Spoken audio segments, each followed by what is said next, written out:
ಇಂದು ಯಶವಂತಪುರ ವಿಧಾನಸಭಾ ಕ್ಷೇತ್ರದ ಕೆಂಗೇರಿ ವಾರ್ಡಿನ ಮೈಲಾರಸಂದ್ರದ ವಾಸ್ತು ಲ್ಯಾವೆಂಡರ್ ಮತ್ತು ಸುತ್ತಮುತ್ತಲಿನ ಅಪಾರ್ಟ್ಮೆಂಟ್ ನಿವಾಸಿಗಳ ಕುಂದುಕೊರತೆ ಸಭೆ ನಡೆಸಿದರು. ಸಭೆಯಲ್ಲಿ ಅಪಾರ್ಟ್ಮೆಂಟ್ ನಿವಾಸಿಗಳು ತಮ್ಮ ಕುಂದುಕೊರತೆಗಳನ್ನು ವಿವರಿಸಿದರು. ರಸ್ತೆಗಳ ದುರಸ್ತಿ ಅಗತ್ಯ, ಅದು ತಮಗೂ ಗೊತ್ತಿದೆ. ಇಡೀ ಬೆಂಗಳೂರಲ್ಲಿ ಸಮಸ್ಯೆ ಇದೆ. ನಾವು ಮಾತ್ರ ಇದನ್ನೇನು ದುರಸ್ತಿ ಮಾಡಿಕೊಡಿ ಅಂತ ಕೇಳ್ತಾ ಇದ್ದೇವೆ. ರಸ್ತೆಗಳ ದುರಸ್ತಿ. ಎರಡನೇದು ಕಸದ ಸಂಗ್ರಹಣೆಯ ಅಸಮರ್ಪಕತೆ. ಅಂದರೆ 2 ದಿನಕ್ಕೊಮ್ಮೆ ಬರ್ತಾರೆ, ಒಮ್ಮೊಮ್ಮೆ ಒಂದೊಂದು ವಾರ ಬರೋದಿಲ್ಲ, ಒಮ್ಮೊಮ್ಮೆ ಒಂದಿನ ಯಾರೋ ಒಬ್ರು ಆಫೀಸರ್ ಬಂದು ಈಗ ನೀವು ಹೇಳೋದ್ರಿ ಅಂದರೆ ಕಂಟಿನ್ಯೂಸ್ ಒಂದು ವಾರ ಬರ್ತಾರೆ, ಆಮೇಲೆ ಬರೋದಿಲ್ಲ. ಇಲ್ಲಿ ಎಲ್ಲ ರೋಡ್ಗಳಲ್ಲಿ ವಿದ್ಯುತ್ ದೀಪಗಳಿದೆ ಸರ್. ವಿದ್ಯುತ್ ದೀಪಗಳು ಕೆಲವೊಮ್ಮೆ ಬೆಳಿಗ್ಗೆ ಉರಿತವೆ, ರಾತ್ರಿ ಅಂತೂ ಉರಿತಾನೆ ಇಲ್ಲ. ಅಂದರೆ ಅದು ನಿಮಗೆ ತಮಾಷೆ ಅಂತ ಎಲ್ಲರಿಗೂ ಅನಿಸ್ಬೋದು. ಆ ಥರದ ಸಂದರ್ಭ ರಾತ್ರಿ ಉರಿತಾ ಇಲ್ಲ. ಆ ಕಾರಣದಿಂದ ಕೆಲವೊಂದು ಅಕ್ರಮ ಚಟುವಟಿಕೆಗಳಿಗೆ ಕಾರಣ ಆಗಿದೆ. 4ನೇದು ಬೀದಿ ನಾಯಿಗಳ ಸಮಸ್ಯೆ. ಅದು ಈಗ ಆಲ್ರೆಡಿ ಎಲ್ಲರಿಗೂ ಗೊತ್ತು, ಸುಪ್ರೀಂ ಕೋರ್ಟಲ್ಲೂ ಅದ್ರ ಬಗ್ಗೆ ಆರ್ಡರ್ ಆಗಿದೆ. ಬಟ್ ಆದರೆ ಬೀದಿ ನಾಯಿಗಳ ಸಮಸ್ಯೆ ಇಲ್ಲಿ ಜಾಸ್ತಿ ಇದೆ, ಯಾಕೆಂದರೆ ಇಲ್ಲೆಲ್ಲ ಹೋಟೆಲ್ಸ್ಗಳಿರೋದ್ರಿಂದ. 5ನೇದು ಇಲ್ಲಿ ತುಂಬ ಜನ, ನನಗೆ ಗೊತ್ತಿದ್ದಂಗೆ ಒಂದು 200ರಿಂದ 250 ಪೇಯಿಂಗ್ ಗೆಸ್ಟ್ಗಳಿದ್ದಾರೆ ಸರ್ ಸುತ್ತಮುತ್ತ. ಆದರೆ ನಾವು ಪೇಯಿಂಗ್ ಗೆಸ್ಟ್ಗಳ ಬಗ್ಗೆ ಕಂಪ್ಲೇಂಟ್ ಮಾಡ್ತಾ ಇಲ್ಲ. ಪೇಯಿಂಗ್ ಗೆಸ್ಟ್ಗಳಲ್ಲಿ ವಾಸ ಮಾಡ್ತಾ ಇರೋರು ಸರಿಯಾದ ರೀತಿಯಲ್ಲಿ ಅಲ್ಲಿ ವಾಸ ಮಾಡ್ತಾ ಇಲ್ಲ ಅನ್ನೋದಷ್ಟೇ ನಮ್ಮ ಕಂಪ್ಲೇಂಟು. ಅಂದರೆ ಪೇಯಿಂಗ್ ಗೆಸ್ಟಲ್ಲಿ ಊಟ ಸಿಗುತ್ತೆ, ಪ್ರತಿಯೊಂದು ವಾಸ ಮಾಡ್ತಾರೆ, ಅವರು ದುಡ್ಡು ಕೊಟ್ಟಿರ್ತಾರೆ, ಅವರು ಬಿಲ್ಡಿಂಗ್ ಕಟ್ಟಿರ್ತಾರೆ, ಅದೆಲ್ಲ ಅದ್ರ ಬಗ್ಗೆ ನಮ್ಮ ಅಭಿಪ್ರಾಯ ಇಲ್ಲ. ಆದರೆ ಅವ್ರನ್ನೆಲ್ಲರನ್ನೂ ಅವ್ರಿಗೂ CC ಕಂಪ್ಲೇಂಟ್ ಇದೆ. 4ನೇದು ಇಲ್ಲಿ ಸುತ್ತಮುತ್ತ ತುಂಬ ಖಾಲಿ ಜಾಗಗಳಿದೆ ಸರ್. ಆ ಖಾಲಿ ಜಾಗಗಳು ಕ್ಲೀನ್ ಆಗಲಿಲ್ಲ ಅಂತಂದರೆ ನಮ್ಗಳಿಗೆ ಇಲ್ಲಿ ಹಾವು ಮತ್ತು ಹೆಗ್ಗಣ, ಇಲಿಗಳ ಸಮಸ್ಯೆ ತುಂಬ ಜಾಸ್ತಿ ಇದೆ. ದಯವಿಟ್ಟು ಅದು ದೊಡ್ಡ ಮೇಜರ್ ಸಮಸ್ಯೆ ಆಗಿದೆ.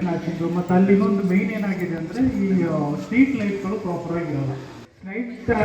ಚೈಲ್ಡ್ ಸ್ನ್ಯಾಚಿಂಗ್ ಪ್ರಾಬ್ಲಮ್ ಆಗಿದೆ.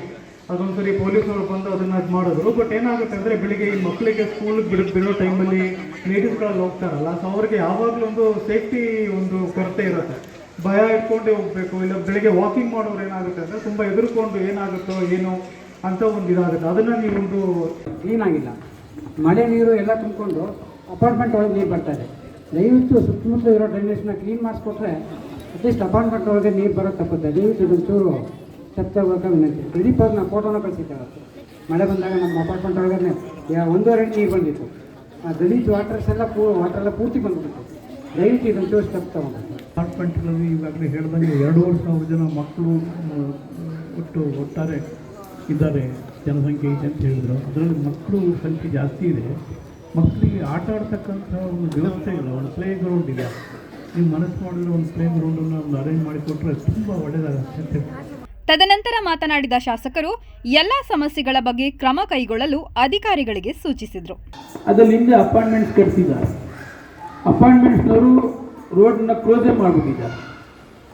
ಭೂಮಿಕಾ ಲೇಔಟಿಂದ ನೀರು ಎಲ್ಲಿ ಹೋಗಬೇಕು ಅಂತಕ್ಕಂಥದ್ದನ್ನು ಕೂಡ ಆಗೋದಿಲ್ಲ.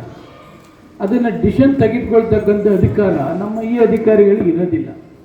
ಅದಕ್ಕೆ ನಾನು ಕಮಿಷನರ್ಗೆ ಹೇಳಿದೆ, ಈ ಥರ 4-5 ಈಗ ಉತ್ತರಳ್ಳಿದು ಆಗ್ತಾ ಇಲ್ಲ. ಫಾರೆಸ್ಟ್ ಪ್ರಾಬ್ಲಮ್ಸ್ ಇರ್ಬೋದು, ಬೆಸ್ಕಾಂ ಪ್ರಾಬ್ಲಮ್ಸ್ ಇರ್ಬೋದು.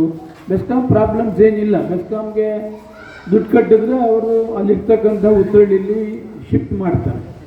ಬಟ್ ಫಾರೆಸ್ಟ್ನವರು ಭಾಳ ಏನವರು ಆಕಾಶದಿಂದ ಇಳಿದು ಬಂದಂಗೆ ಆಡ್ತಾರೆ. ರೋಡು ದೊಡ್ಡ ರೋಡ್ ಮಾಡ್ತಕ್ಕಂಥದ್ದಕ್ಕೆ ಅವಕಾಶನೇ ಕೊಡ್ತಾ ಇಲ್ಲ. ಡೆಲ್ಲಿಗೆ ಬರ್ದಾಯಿತು, ಎಲ್ಲರಿಗೂ ಬರ್ದಾಯಿತು, ಯಾರೂ ಕೂಡ ಅದಕ್ಕೆ ಫಾರೆಸ್ಟ್ನವರು ರೆಸ್ಪಾನ್ಸ್ ಮಾಡ್ತಾರೆ. ಅದೊಂದು ಸ್ವಲ್ಪ ಡಿಲೇ ಆಗಿದೆ. ಕೃಷ್ಣಪ್ರಿಯ ಚೌಟ್ರಿದು TDR ಕೊಟ್ಟು ಈಗ ಅದನ್ನು ರೋಡ್ ಎಕ್ಸ್ಟೆನ್ಷನ್ ಮಾಡಿಸ್ತಕ್ಕಂಥದ್ದಕ್ಕೂ ಕೂಡ ಆಯ್ತು. ಹಿಂಗೆ ಯಾವುದಾದ್ರು ಡಿಲೇ ಆಗಿದೆ, ಅದನ್ನು ಕಮಿಷನರ್ ಗಮನಕ್ಕೆ ತಂದಿದ್ದೆ. ಈಗ ಮಂಗಳವಾರ ದಿವಸ ಕಮಿಷನರ್ ಫಿಕ್ಸ್ ಮಾಡಿದ್ದಾರೆ. ಯಾವುದಾದ್ರೂ ಈ ಥರ ಅವ್ರ ಲೆವೆಲಲ್ಲಿ ಡಿಸಿಷನ್ ಯಾವ್ದು ತೆಗೆದುಕೊಳ್ಬೇಕು ಅದನ್ನು ಕೂಡ ಸಾಲ್ವ್ ಮಾಡ್ತಕ್ಕಂಥದ್ದು ಮಾಡ್ತಾರೆ. ಇನ್ನು ಬೆಸ್ಕಾಮ್ದು ಏನಾದ್ರು ಇದ್ದರೆ ಅವರು ಅಟೆಂಡ್ ಮಾಡ್ತಾರೆ. ನಮ್ಮ ಪ್ರದೀಪ್ ಅಸಿಸ್ಟೆಂಟ್ ಇಂಜಿನಿಯರು ಈ ಭಾಗ ಕಂಪ್ಲೀಟ್ ಇನ್ಚಾರ್ಜ್ ಅವರೇ ಇದ್ದಾರೆ. ನಮ್ಮ ರಮೇಶ್ ಅಂತೇಳಿ ಯಾರೋ ಇದ್ದಾರೆ. ಇದು ಖಾತಾದು ಭಾಳ ಕಂಪ್ಲೇಂಟ್ಸ್ ಕೂಡ ನನ್ನ ಗಮನಕ್ಕೆ ಬರ್ತಾ ಇದೆ. ಕಾರ್ಯಕ್ರಮದಲ್ಲಿ ಪೊಲೀಸ್ ಅಧಿಕಾರಿಗಳು, BWSS ಅಧಿಕಾರಿಗಳು, GBA ಅಧಿಕಾರಿಗಳು ಹಾಗೂ ಸುತ್ತಮುತ್ತಲಿನ ನಿವಾಸಿಗಳು ಭಾಗವಹಿಸಿದರು.